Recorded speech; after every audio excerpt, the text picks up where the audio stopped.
కమాన్. ఎటువంటి పరిస్థితుల్లో ఉన్నదని వదిలిపెట్టకూడదు. లేదు సార్, వదలను సార్. ప్రలోభాలకు అసలు లొంగకూడదు. అస్సలు సార్. బెల్లి కొట్టండి. సినిమా తీస్తాడా? రాకేష్ అంటే మీరేనా? We are from income tax department. Income tax department. నడవండి సార్. ఎవరు సార్ మీరు? వస్తున్నామయ్యా, ఎందుకు తొందరపడతావు? ఇన్కమ్ చెప్తాను ట్యాక్స్ కదా. డిపార్ట్మెంట్. సార్ మాలేసుకున్నావు. Income tax department. Yes yes. మా ఇంటికి ఏంటి సార్, నాకు అర్థం కాదు. సార్. ఫోన్లు తీసుకోండి సార్. సార్ అది కాదు సార్, ఒక నిమిషం సార్. ఫోన్ ఏయ్. తీసుకోండి. ఒక నిమిషం సార్. అరే ఇంట్లో వాళ్ళందరినీ పిలవండి. ఒక నిమిషం సార్. అరే ఆగండి సార్. అరే ఇంట్లో వాళ్ళందరినీ పిలవండి. మిస్టర్, మర్యాదగా మాకు సహకరించాలి, సార్ అది కాదు సార్. లేదంటే చూడండి, పోలీసులు రాకేష్ గారు. పిలుస్తా. సార్ ఒక నిమిషం సార్, ప్లీజ్ సార్. మేము చెప్పినట్టు వింటే మీరు హ్యాపీగా ఉంటారు, లేదంటే మీరు ఇబ్బంది పడతారు. ఇంట్లో వాళ్ళందరినీ పిలవండి. అది కాదు సార్. ఏంటి మీరు సార్? ఫస్ట్ చెప్పింది ఇంట్లో వాళ్ళని చేయవయ్యా. పిలవండి. అది కాదు సార్. ఇది- రాకేష్, సార్, సార్ కెమెరా లేదు సార్, నాకు అర్థం కాదు సార్. మీకే చెప్తుంది. సార్ అది కాదు సార్. సార్ ఒక్క నిమిషం మిస్టర్. సార్. సార్ ఒక్క గుప్తా నిమిషం. పోలీసులు రాకేష్. పిలువు. నువ్వు సార్ ఒక్క నిమిషం సార్. అలా కదండి. గుప్తా ఆయన్ని పచ్చినాడు ఏందయ్యా? పోలీసులు పిలువు. సార్ పోలీసులు ఏంటి సార్? మరి మర్యాదగా మాకు సహకరించు. పిలవండి ఇంట్లో వాళ్ళందరినీ. కమాన్, ఇంట్లో వాళ్ళు పిలిచి అక్కడ కూర్చో. సార్ సార్ పిలవండి. పిలవండి. కమాన్, ఇల్లంతా సోదా చేయండి. ఒక్క నిమిషం సార్, ప్లీజ్ సార్. వినండి ముందు సార్. మీరు ఇంట్లో వాళ్ళని పిలవండి. మీరు కూర్చోండి సార్, ప్లీజ్. మేము కూర్చుంటాం, ముందు పిలవండి. పిలుస్తాను సార్, మీరు కూర్చోండి ప్లీజ్. మీరు ఎస్, కూర్చోండి సార్, ఎస్. ప్లీజ్. అతను ఏదో అడుగుతున్నాడు, సార్, ప్లీజ్. కూర్చో. పిలవండి ఫస్ట్ పిలవండి. Sir please sir. కూర్చోండి సార్, పిలుస్తాను. మేము కూర్చుంటాం, మీరు పిలవండి సార్. సార్ ఏంటి సార్ ఇదంతా, నాకు అర్థం కావట్లేదు. ఎవరు సార్ మీరంతా? సార్ పేరు శర్మ గారు, ఇన్కమ్ ట్యాక్స్ అసిస్టెంట్ కమిషనర్. నా పేరు గుప్తా, నేను ఆయన అసిస్టెంట్. సార్ సార్ సార్, నా ఫోన్ తీసుకున్నారు, కొంచెం ఏమని చెప్పండి సార్. ఫోన్లు ఇస్తాం. తాకూడదు. ఫోన్లు ఇస్తాం. సార్ ఏంటి సార్ ఆ కెమెరా ఏంటి సార్, నాకు అర్థం కాదు. మిగతా వాళ్ళందరినీ పిలవండి సార్ దయచేసి. ప్లీజ్ సార్, నేను ఏదో మీరు కూర్చోండి సార్, నేను పిలుస్తాను. మీరు కూర్చోండి, కూర్చోండి ప్లీజ్. ప్లీజ్ కూర్చోండి సార్. ఏంటండి ఇంట్లో వాళ్ళని పిలవమన్నాను కదా, ఇంకా రాలేదేంటి? సార్ పిలుస్తాను సార్. సార్ నాకు సార్, నాకు ఫోన్ ఒకటి. సుజీ, సుజీ. ఏమైంది స్వామి? ఎవరు వీళ్ళంతా? Income tax department. ఆ? ఇన్కమ్ ట్యాక్స్ డిపార్ట్మెంట్ వాళ్ళు. వీళ్ళు మన ఇంటికి ఎందుకు వచ్చిందండి? కూర్చోండి మీరు. సరే ఒకసారి కూర్చో, కూర్చో, కూర్చో నువ్వు.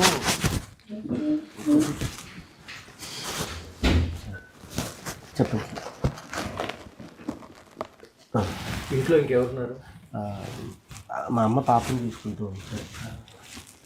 ఓకే సార్ నా మీద రావడం ఏంటి సార్, నేను పెద్ద ఇదేం కాదు కదా సార్. సార్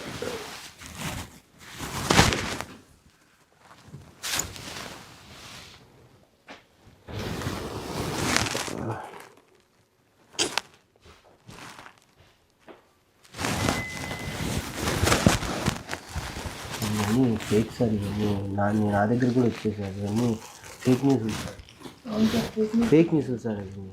నీకు సినిమా తీయడానికి డబ్బులు ఎక్కడి నుంచి వచ్చాయి? అదే సార్, బేసికల్లీ నేను మిమిక్రీ ఆర్టిస్ట్ అని మీకు ఇందాక చెప్పాను కదా సార్. నాకు అందరూ పరిచయం, ప్రపంచ దేశాల్లో అందరూ దేశాలు తిరిగాను. సో అందరినీ సినిమా చేసి రాసుకున్నానండి, నేను సినిమా చేస్తున్నాను, కొంచెం మీ అందరూ కూడా హెల్ప్ చేయండి సార్ దయచేసి ప్లీజ్ అంటే అందరూ కొంతమంది కథ విన్నారు, కొంతమంది కథ వినకుండానే నాకు హెల్ప్ చేశారు సార్. చాలామంది హెల్ప్ చేశారు సార్, లేకపోతే నేను ఒక్కడిని నేను ఈ సినిమా చేసి ఇక్కడ వరకు, ఈ స్థాయి వరకు తీసుకురాలేను సార్. ఈ సినిమా తీయమని ఎవరిని నిన్ను ప్రోత్సహించారా? అంటే మీరు అనేది నాకు అర్థం కావట్లేదు. నేను ప్రోత్సాహం అంటే ఏం లేదు సార్, నా వైఫ్ ప్రోత్సాహం తప్ప నాకు ఇప్పటివరకు ఇది సార్. తనే బాగా ప్రోత్సహించింది, బ్యాగ్ నుంచి నన్ను చేయమని చెప్పింది సార్. ఫస్ట్ ఏ రోజైతే సినిమా స్టార్ట్ అయిందో అప్పటి నుంచి లాస్ట్ వరకు మా ఆవిడే నన్ను బాగా ప్రోత్సహించింది సార్. ఈ సినిమా వెనక ఏ పార్టీ లేదంటావా? పార్టీ సార్, సార్ ఏదో హ్యాపీగా సినిమా బాగా వెళ్తుంది, బాగా సక్సెస్ మీట్ పార్టీ పెట్టుకునే టైంలో వచ్చి మీరు ఏ పార్టీ లేదంటారు. లేదు సార్, ఒక అభిమాని కథ సార్ ఇది. బేసికల్లీ మీకు అర్థం కావట్లేదు సార్. బేసికల్లీ ఒక్కొక్కరికి ఒక ఫ్యాన్ ఉంటారు సార్. చిరంజీవికి ఒక ఫ్యాన్ ఉంటారు, మహేష్ బాబు గారికి ఒక ఫ్యాన్ ఉంటారు, ప్రభాస్ గారికి ఒక ఫ్యాన్ ఉంటారు. అట్లా ఒక ఫ్యాన్ కథ తప్ప ఇది ఏ పార్టీకి సంబంధించింది కాదు సార్. బేసికల్లీ ఎవరైనా ఒక ఉద్యమం నుంచి వచ్చినప్పుడు కానీ, లేకపోతే ఏదైనా ప్రభావితం అవ్వచ్చు, ఆ ప్రభావితమైనటువంటి ఒక వ్యక్తి యొక్క పర్సనల్ కథనే ఇది నేను సినిమాగా తీయటం జరిగింది సార్. అంతే తప్ప నేనేమి పెద్ద ఫస్ట్ నుంచి నాకు కేసీఆర్ గారు అంటే ఇష్టం, కేసీఆర్ గారి అభిమానిని, తెలంగాణ తీసుకొచ్చిన వ్యక్తిగా ఈరోజు అందరం ఒక తెలంగాణ కళాకారుడిగా ఈరోజు డెవలప్ అయిందంటే ఓన్లీ బికాస్ ఆఫ్ కేసీఆర్ కదా సార్. ఆ అభిమానాన్ని నేను నరనరాల్లో పెట్టుకొని నేను ఈ సినిమా చేయడం జరిగింది తప్ప నేను అసలు ఏ పార్టీకి లేదు సార్, ఏ పార్టీ మమ్మల్ని ఏం ప్రోత్సహించలేదు సార్. ప్లీజ్ సార్ దయచేసి నిజం చెప్తున్నాను. మా వైఫ్ మీద ప్రామిస్ సార్, నిజం నిజం సార్. సార్ వాటర్ ఏమైనా తీసుకుంటారు? అవన్నీ కాదు, నువ్వు ఒక బినామీ అని మాకు ఇన్ఫర్మేషన్ వచ్చింది. ఎవరికి? నేను బినామీ ఏంటి సార్, ఎప్పుడు బియ్యం అప్పుడు తెచ్చుకుంటాను. సార్ మీకు విషయం చెప్పనా సార్, ప్రేమ మీద మనకి ఎవరన్నా మనల్ని ప్రోత్సహించడానికో మనం వెనుకో ఉన్నాము అని వచ్చేవాళ్ళు ఉంటారు, కానీ నీకోసం డబ్బులు పెడతాం అనే రోజులు కాదు సార్. బేసికల్లీ ఆ బినామీ రోజుల్లో నాకు అసలు తెలియదు సార్ బినామీ అంటే ఏంటి. నాకు మిమిక్రీ షోలకి లేకపోతే నా స్టేజ్ షోలకి ఈవెంట్లకు వచ్చే డబ్బులే నేను అవి చేసి ఇల్లు కట్టుకున్నాను సార్ నా కష్టంగా. కానీ నేను ఎవరికి అసలు బినామీ కాదు సార్.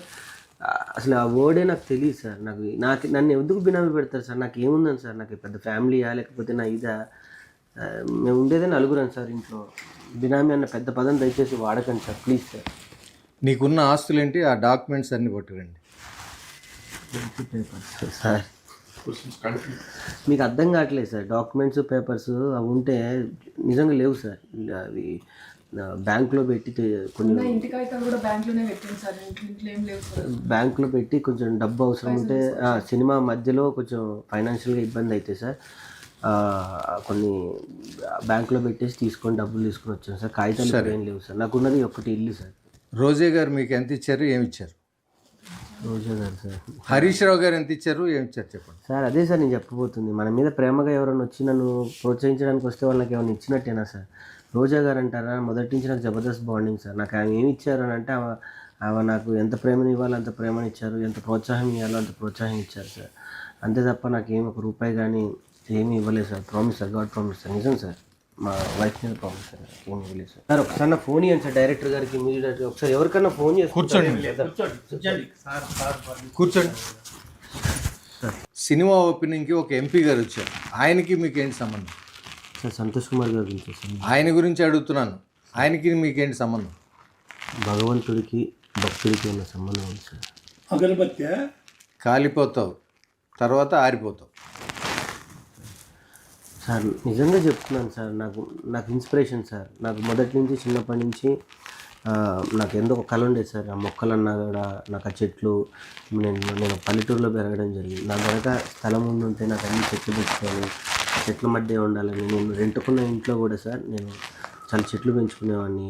నేను చెట్లకి నేను పేరు పెట్టుకునేవాడిని సార్. నా పాత స్నేహితులు కానీ పాత మిత్రులు కానీ మీరు ఎవరైనా చెప్తారు సార్, నేను చెట్లు ఉంటాయి సార్, నేను చెట్లకి పేర్లు ఎక్కువ పెట్టుకుంటూ ఉంటాను. నా స్నేహితులు ఎవరైనా మీరు అడిగితే వాళ్ళు చెప్తారు సార్. నాకు అట్లా మనకి ఏదైనా ఇష్టం వచ్చి ఇంకొక వాళ్ళకి అదే ఇష్టం అయితే మనం చాలా దగ్గర అవుతాం సార్. ఒకళ్ళ సిమిలర్ థాట్స్ ఉంటాయి. అట్లా మొదటి నుంచి సంతోష్ కుమార్ గారు కూడా గ్రీన్ ఇండియా ఛాలెంజ్ అని ఒక అద్భుతమైన కార్యక్రమం చేసేవారు సార్, మొక్కలు నాటడం అనేది. నేను ఆ పార్ట్ ఆఫ్ నేను కూడా అందులో పాల్గొంటూ ఉంటే అలా పరిచయం అయిపోయి నేను అన్నకి బాగా దగ్గర అవ్వటం. రాఘవన్న green India challenge cofounder Raghava garu నాకు హెల్ప్ చేయటం ఈ విషయాలను ఆయనతో అలా చేసి నేను సినిమా తీసుకుంటున్నాను అన్న, మీ ప్రోత్సాహం కావాలి, మీ బ్లెస్సింగ్స్ కావాలి అని అంటే దీని వెనుకొండి నన్ను ప్రోత్సహించారు తప్ప నాకు ఆయనకి ఏమి. సార్ ఈ స్వామి సినిమాలో చాలామంది పెద్ద యాక్టర్సు, టెక్నీషియన్స్, సంగీత దర్శకులు పనిచేశారు సార్. ఆ లెక్కలు అడిగింది చెప్పుయా, ఆ లెక్కలైనా చెప్పు. సార్ నిజం చెప్పాలంటే సార్ మంచి మంచి పాటల కోసం సార్ నేను అందరిని రిక్వెస్ట్ చేస్తే మా శ్యామన్న సార్ ఇప్పుడు చాలా డిమాండెడ్గా ఉన్నారు. నాకు ఆయన వరంగల్లో పరిచయం సార్. వెళ్ళి అన్న నేను సినిమా తీసుకున్నా అంటే పాట రాసి పెట్టాడు సార్. దాని తర్వాత రామ్ మిరియాల గారు రిక్వెస్ట్ చేస్తే పాడారు సార్. చరణ్ అర్జున్ అన్న నా పరిస్థితి ఇదన్నా అంటే సినిమా నచ్చి ఆయన ఎంత హెల్ప్ చేయాలో సొంత అన్న కన్నా ఎక్కువ నాకు అన్న హెల్ప్ చేశాడు సార్. కల్పన గారు కానీ ముఖ్యంగా గోరేటెంకన్న గారు కూడా పాపం నా గురించి చాలా టైం వెచ్చించి నాకు అద్భుతమైన పాట ఇచ్చారు సార్. మను సార్ ఇంకా నాకు ఆయనకి జబర్దస్త్లో ఉన్న రిలేషన్ మీ అందరికీ తెలుసు. ఆ రిలేషన్తోనే అందరూ కూడా నా కోసం వచ్చారు సార్. ఆర్టిస్టులు భరణి గారు అయితే బయట ఎంత తీసుకుంటారో మీకు అందరికీ తెలుసు. కాల్ షీట్ నా కోసం నా శిష్యుడు చేస్తున్నాడు కదా అని ఫ్రీగా వచ్చి చేశాడు సార్. మా ధనరాజ్ అన్న అంతే సార్, తాగుబోతు రమేష్ గారు, ఇందులో ఉన్న ప్రతి ఆర్టిస్ట్, మధు గారు, లోహిత్ కుమార్ గారు, ఎవ్రీథింగ్ అందరూ నా మీద ప్రేమతో వాళ్ళకి ఏదో కొంచెమే ఇచ్చి నేను వర్క్ చేయించుకున్నాను సార్. సార్ నాకు అసలు ఈ సినిమాలో యాక్ట్ చేసినందుకు కనీసం రెమ్యునరేషన్ కూడా ఇవ్వలేదు సార్. కనీసం మీరనే ఎప్పుడు సార్ రెమ్యునరేషన్ ఏమని స్వామి.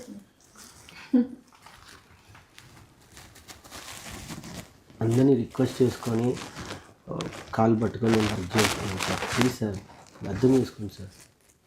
బినామీ కాదంటున్నావు, ఆస్తులు లేవంటున్నావు, డబ్బులు ఎవరికి ఇవ్వలేదంటున్నావు, ఏదో తేడా పడుతుందా? రెడ్డి గారు ఒకసారి ఇంటిని చెక్ చేయండి.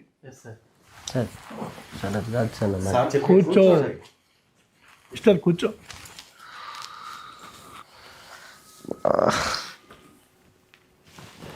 అది సరే, మీ మిస్సెస్ మెడలో బంగారం కూడా లేదు, బిళ్ళప్ప సానుభూతి పొందటానికా? నాటకాలు ఆడుతున్నారా? ఎవరు నమ్మించడానికి? సార్ ఎక్కడున్నది సార్? ఉన్నదంతా తీసుకుపోయి బ్యాంక్లో పెట్టింది సార్. జర మీరన్నా చెప్పుండ్రి సార్, తొందరగా తీసుకురమ్మని చెప్పి. లేదు సార్, సినిమా కోసం మొత్తం బ్యాంక్లో పెట్టిండు. సుజాత తెస్తాను కదా, సినిమా హిట్ అయింది కదా, డబ్బులు వస్తాయి కదా, తెస్తాను. ఆగు సుజాత, ఆగు, నేను మాట్లాడుతున్నా. ఇన్కమ్ ట్యాక్స్ డిపార్ట్మెంట్ అది, అర్థమైందా? ఉంటాయి కొన్ని మాట్లాడే విధానం ఒకటి ఉంటుంది సుజాత. Please cool. నీ బంగారం యాడికి పోదు, నీ బంగారం మళ్ళీ ఈ బంగారానికే ఇస్తా, అర్థమైందా? ఓకే సార్, అదే చెప్పాను కదా సార్, సినిమా కొంచెం అనుకున్న బడ్జెట్ కన్నా కొంచెం క్వాలిటీ కోసం కానీ కొంచెం ల్యాబ్లో కానీ కొంచెం టైం ఎక్కువైంది సార్. 1 year పీరియడ్, అంటే సినిమా స్టార్ట్ అయ్యి ఎండ్ వచ్చేంతవరకు 1 year అయింది సార్. దానికి సంబంధించి స్టోరేజ్ కానీ ల్యాబ్ నుంచి ఎక్కువ డబ్బులు కట్టాల్సి వచ్చింది సార్. అందుకే కొంచెం తను రిక్వెస్ట్ చేసి వేరే వాళ్ళ దగ్గర డబ్బులు అడిగేసి అడిగి కొంచెం గోల్డ్ కూడా పెట్టి చేయడం జరిగింది సార్. అంతేగాని డ్రామాలు కాదు, యాక్టింగ్ కాదు సార్, సానుభూతి అంతకన్నా కాదు సార్. ప్లీజ్, మేము సినిమా సక్సెస్ అయ్యి హిట్ అయినన్న ఆనందాన్ని కూడా మేము ఎంజాయ్ చేయట్లేదు సార్. నా అలాంటి వ్యక్తి సినిమా తీయడమే ఎక్కువ సార్. అలాంటిది రిలీజ్ చేసి థియేటర్లోకి వెళ్ళింది సార్. చిన్న సినిమాలకి ఒకరోజు హాఫ్ డేలోనే సినిమాలు తీసేస్తున్నారు సార్. అలాంటి నా సినిమాకి ఇప్పుడు థియేటర్లు పెరుగుతున్నాయి సార్, రోజుకి పెరుగుతున్నాయి. ఈరోజు 25 థియేటర్స్ పెరిగాయి సార్. ఆ హ్యాపీనెస్లో ఉన్నాను సార్. డబ్బు అంటారా, ఇంకా ఆడుతుంటే జనాలు ఆశీర్వదిస్తూ ఉంటే ఇంకా డబ్బులు వస్తూనే ఉంటాయి సార్ మాకు. డెఫినెట్గా తొందరలో ఇది మీరు అన్నట్టుగానే నా సినిమా హిట్ అయింది కాబట్టి డబ్బులు డెఫినెట్గా వస్తాయి కాబట్టి, థియేటర్లు రోజుకి పెరుగుతున్నాయి కాబట్టి, మీరు ఆ డబ్బు వచ్చిన తర్వాత మా మీద రైడ్ చేస్తే ఆ లెక్కలు పక్కాగా ఎంత ఉన్నాయో ఏంటో నేను డెఫినెట్గా చెప్తాను సార్. కానీ సంతోషం కూడా లేకుండా మీరు ఇట్లా వచ్చి కూర్చుంటే మాకు, నేను నిజంగా చెప్పాలి అంటే సినిమా హిట్ అయిందన్న దాన్ని కూడా మేము ఎంజాయ్ చేయట్లేదు సార్.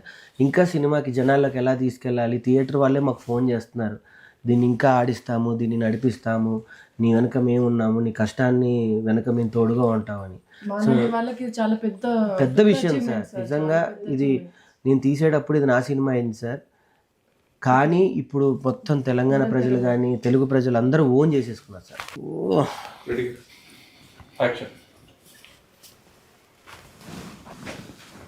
సార్ ఏం లేదు సార్, అంతా చూశాను, ఏమి దొరకలేదు. ఏం దొరకలేదా? దొరకలేదు సార్. చెప్పినాం కదా సార్, ఏం లేదు, ఇంట్లో అన్ని తీసుకొని బ్యాంక్లో పెట్టిండు. అన్నీ ఎందుకు సుజాత, ఇప్పుడు మళ్ళీ వాళ్ళు యాక్టింగ్ అనుకుంటూ ఉంటారు. సో సార్ ప్లీజ్ ఒకసారి నా ఫోన్ అన్ని ఇవ్వండి సార్. నాకు తెలిసిన ఎవరికైనా పోలీస్ డిపార్ట్మెంట్కి ఎవరో ఒకరు ఫోన్ చేస్తాను సార్. Please sir. పర్మిషన్ లేకుండా ఇవ్వకూడదు సార్. ఫోన్ ఏంటి సార్, పాపం చిన్న కుర్రాడు సక్సెస్ హ్యాపీలో ఉన్నాడు. నువ్వే కదా గుప్తా, ఆయనకి 20 కోట్లు వచ్చినాయి, 30 కోట్లు వచ్చినాయి, వెనక ఎంత దాచుకుంటున్నారు, వెనక పార్టీలు ఉన్నాయి, బినామీలు ఎవరో ఉన్నారని చెప్పి నన్ను ఇక్కడ తీసుకొచ్చావు. అంటే సార్ అది ఫేక్ వీడియో అని తెలియక. ఏది ఫేకో ఏది కరెక్టో తెలుసుకొని మాట్లాడాలయ్యా. ఇష్టం వచ్చినట్టు మాట్లాడి ఇలాంటి మంచి వాళ్ళని ఇబ్బంది పెడతావేంటయ్యా? స్వామి, నీ సక్సెస్ మీట్కి మమ్మల్ని కూడా పిలుస్తావు కదా. ఇంకేమున్నాయి అమ్మటానికి, అన్ని తీసుకొని బ్యాంక్లో పెట్టిండు. సుజాత సక్సెస్ మీట్ కూడా మనం ఎందుకు సుజాత, సక్సెస్ మీట్ కూడా లేవు కదా పైసలు. సక్సెస్ మీట్కి బ్యాంకులో ఉన్నవి ఇంటికి తెచ్చుకుంటాం, డబ్బులు వస్తున్నాయి కదా. మళ్ళీ ఇప్పుడు సక్సెస్ మీట్కి ఇన్ని డబ్బులు వచ్చినాయి అన్ని డబ్బులు వచ్చినాయి అనుకో, రాకేష్ సినిమాకి 6 కోట్లు వచ్చినాయి 7 కోట్లు వచ్చినాయి అని చెప్పి మళ్ళీ న్యూస్ వేస్తారు. అదొక ఫేక్ న్యూస్ అవుతుంది, అర్థమైందా? నా గాజులు అమ్మవు కదా. నీకు ఈ 2 చేతి గాజులు నీకు తెస్తాను సుజాత, ప్లీజ్. మరి సక్సెస్ మీట్కి డబ్బులు ఎక్కడి? ఇంత పెద్ద సినిమాని మేనేజ్ చేసి తీసినోడిని కదా సక్సెస్ మీట్ ఎలా చేయాలో నాకు తెలీదా సార్? ఇంకేం success meet sir? Success meet కూడా ఎంజాయ్ చేయలేకపోతున్నాను సార్. సక్సెస్ మీట్ చేయాలన్నా కూడా డబ్బులు కావాలి సార్. అంత బాధపడబాకు, మేమున్నాం మీకు అండగా. నీ ఫోన్పే నెంబర్ చెప్పు. ఏంటి సార్? ఫోన్ ఇవే. సార్ 25,000 పంపించాను, చూసుకో.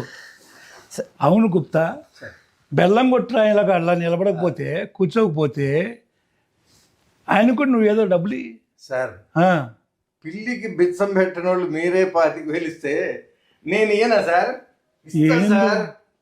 ఏందోనే. సార్ నాకు ఒకేసారి కొట్టకండి సార్. మళ్ళీ మా సీఏ ఇన్ని డబ్బులు ఎక్కడ ఇవ్వండి, మళ్ళీ ఆయన ఇన్కమ్ ట్యాక్స్ని పంపిస్తాడు. మా సుజాత నెంబర్ చెప్తాను. నీ నెంబర్ చెప్పమ్మా. అది దాన్ని చేయండి సార్.